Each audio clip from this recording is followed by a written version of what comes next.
কুমিল্লা নগরীতে সড়কের সক্ষমতার চেয়ে কয়েক গুণ ব্যাটারি চালিত অটোরিকশা চলাচল করছে। বেপরোয়া গতির এই যানের কারণে প্রতিনিয়ত ঘটছে ছোট বড় দুর্ঘটনা।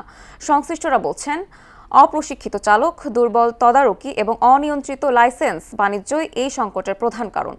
শাহাবুদ্দিনের প্রতিবেদন, জানাচ্ছেন মিশাল বিনতে আনোয়ার।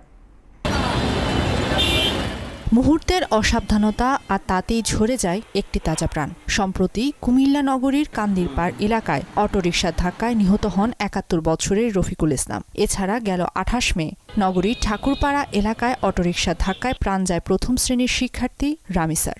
শুধু ব্যস্ত সময়ই নয়, রাতের ফাঁকা সড়কেও বেপরোয়া গতির কারণে থামছে না মৃত্যুর মিছিল। আমার মেয়ে কোনো রাস্তা পার হয়েছে, এটা যে রাস্তা পার হয়েছে, আমার মেয়ে রাস্তা ছিল, রাস্তাতে ওই পাশের থেকে গাড়ি গেছে, এই পাশের থেকে উল্টায় আবার মায়ের রাস্তার উপরে পড়া ঘটনা চলে আমার মেয়ে মারা যায়।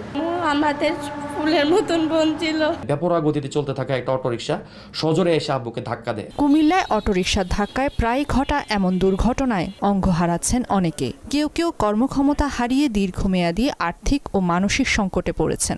যাবে উত্তর সাইডে, হ্যাঁ আমারে দক্ষিণ সাইডে যাই, এর ধুয়ের ভিতরে যাই আমারে দিচ্ছে বাড়ি।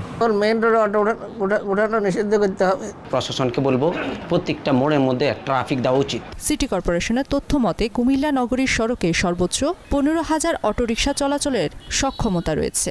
তবে বাস্তবে এই সংখ্যা কয়েক গুণ বেশি। সচেতন মহল ও সুশীল সমাজের প্রতিনিধিরা বলছেন, অপ্রশিক্ষিত চালক, ট্রাফিক আইন অমান্য করা এবং প্রশাসনের দুর্বল তদারকির কারণেই সড়ক এখন মৃত্যুর ফাঁদে পরিণত হয়েছে। অটো আমাকে মেরে দেখেন এখানে অ্যাক্সিডেন্ট করেছিলাম। এই চালকদের কোনো নির্দিষ্ট প্রশিক্ষণ লাইসেন্স নেই। প্রশিক্ষিত হলে হয়তো কিছুটা নিয়ন্ত্রণ করা যেত। সাধারণত অটোর জন্য আমরা মোটরসাইকেল হতে শুরু করে হাঁটা চলা পর্যন্ত কষ্টকর হয়ে গেছে। কোনো মান নিয়ন্ত্রণের ব্যবস্থা নাই বা তাদের একটা বিধিবদ্ধ কর্তৃপক্ষের অধীনে এনে তাদের কোনো জবাবদিহিতার কোনো ব্যবস্থাও নাই। দুর্ঘটনার বিষয়টি স্বীকার করে শহরের যানজট কমাতে অটোরিকশার সংখ্যা কমিয়ে আনা এবং চালকদের দ্রুত প্রশিক্ষণের ব্যবস্থা করার আশ্বাস দিয়েছেন নগর কর্তৃপক্ষ।